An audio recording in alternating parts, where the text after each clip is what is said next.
చాలా గ్యాప్ తర్వాత బ్రహ్మానందం మరోసారి ప్రేక్షకుల ముందుకొచ్చారు.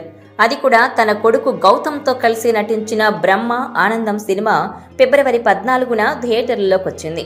మళ్లీ రావా, ఏజెంట్ సాయి, శ్రీనివాస్ ఆత్రేయ, మసూద లాంటి సినిమాలు నిర్మించిన రాహుల్ యాదవ్ నక్క బ్రహ్మ ఆనందం మూవీని రూపొందించారు. హాస్య బ్రహ్మానందం నటించిన ఈ సినిమాపై భారీ అంచనాలున్నాయి. చాలా గ్యాప్ తర్వాత బ్రహ్మానందం ప్రధాన పాత్ర పోషిస్తుండడం, ఆయన తనయుడు రాజా గౌతమ్ కీలక పాత్రలో నటించడంతో ఈ సినిమాపై హైప్ నెలకొంది. నిఖిల్ దర్శకత్వం వహించిన ఈ సినిమా ఆడియన్స్ ను ఏ మేర ఆకట్టుకుంది? అసలు సినిమా కథ ఏంటి అంటే, చిన్నతనంలోనే తల్లిదండ్రులను కోల్పోయిన బ్రహ్మానందం అంటే రాజా గౌతమ్కు చిన్నప్పటి నుంచే నటనపై ఆసక్తి ఉంటుంది. 9 ఏళ్లుగా ఉద్యోగం లేకుండా అప్పుల్లో కూరుకుపోయిన బ్రహ్మానందానికి స్టేజ్ ఆర్టిస్టుగా తన ప్రతిభను నిరూపించుకునే అవకాశం వస్తుంది. కానీ ఇందుకోసం 6 లక్షల రూపాయలు అవసరమవుతుంది. అయితే అందుకు అతని ప్రియురాలు తార సాయం చేయాలనుకుంటుంది. కానీ అతను తనను నిజంగా ప్రేమించడం లేదని గ్రహించి ఆమె వెనక్కు తగ్గుతుంది. అప్పుడే ఓల్డేజ్ హోంలో ఉంటున్న తన తాత బ్రహ్మానందమూర్తిని అంటే బ్రహ్మానందాన్ని కలుసుకుంటాడు. అయితే కొన్ని కండిషన్లు పాటిస్తే తన 6 ఎకరాల భూమిని అమ్మి డబ్బులిస్తానని మాటిస్తాడు. అయితే మనవడు ఆ కండిషన్లు పాటించాడా? తన ఊరును వదిలి ఇంకో ఊరికి ఎందుకు వెళ్లాల్సి వచ్చింది అనేదే అసలు కథ. జీవిత చరమాంకంలో ఎవరికైనా ఓ తోడు కావాలి, ప్రేమకు వయసుతో సంబంధం లేదు అనే ఓ కాన్సెప్ట్ను ఎంచుకొని దర్శకుడు ఈ కథను మొదలుపెట్టాడు. అయితే సినిమా చూస్తున్న ఆడియన్స్కు మాత్రం దర్శకుడు ఏం చెప్పబోతున్నాడు అనే కన్ఫ్యూజన్ మాత్రం సినిమా ముగింపు వరకు ఉంటుంది. ఇతరత్ర అంశాలు లేకుండా కొనసాగడం వల్ల సినిమా చాలా నెమ్మదిగా సాగుతుంది.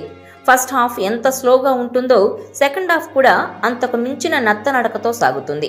దర్శకుడు ఈ సినిమాను అటు ఎంటర్టైన్మెంట్ బాటలో ఇటు ఎమోషన్స్ను పండిస్తూ హృదయాన్ని హత్తుకునే సినిమాగా అలరించాలని చేసిన ప్రయత్నంలో పూర్తిగా సక్సెస్ కాలేకపోయాడు. సినిమాలో ఎక్కడా కూడా పాత్రలతో ఆడియన్స్ కనెక్ట్ అయ్యే అవకాశం గానీ, ఆ పాత్రల ఎమోషన్స్ మనం ఫీల్ అయ్యే సన్నివేశాలు గానీ లేవు. సినిమా మొత్తం స్లోగా మధ్యలో కాస్త వినోదాన్ని పంచుతూ సోగా సాగుతుంది. అసలు ఈ సినిమా ద్వారా ఆడియన్స్కు ఏం చెప్పాలనుకున్నారో అనే క్లారిటీ మాత్రం లోపించింది. అయితే బ్రహ్మానందమూర్తి పాత్రలో బ్రహ్మానందం చాలా సహజంగా నటించారు. ఆయన స్టైల్ ఆఫ్ కామెడీని కూడా పండించారు. వెన్నెల కిషోర్ వినోదం ఆడియన్స్కు కాస్త రిలీఫ్నిస్తుంది. ఆయన పాత్రను కామెడీకి స్కోప్ ఉండేలా దర్శకుడు డిజైన్ చేశాడు. అందుకు తగిన విధంగానే వెన్నెల కిషోర్ తనదైన శైలిలో ఎంటర్టైన్మెంట్ను అందించాడు. రాజా గౌతమ్ తన పాత్రలో ఒదిగిపోయే ప్రయత్నం చేశాడు. సినిమాటోగ్రఫీ, సంగీతం పర్వాలేదనిపించాయి. మొత్తంగా బ్రహ్మ ఆనందం సినిమాలో అటు వినోదాన్ని ఇటు ఎమోషన్స్ను ఆడియన్స్ను ఆకట్టుకునే స్థాయిలో అందించడంలో దర్శకుడు విఫలమయ్యాడనే చెప్పాలి.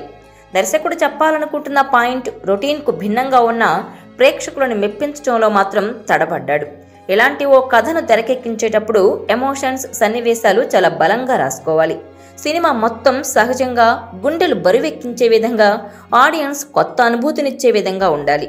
ఈ విషయంలో బ్రహ్మానందం పూర్తిగా ఆకట్టుకోలేకపోయాడు.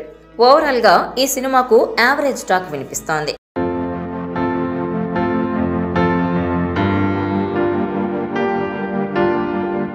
ఈ వీడియో మీకు నచ్చినట్లయితే please share, like and subscribe R24 Telugu.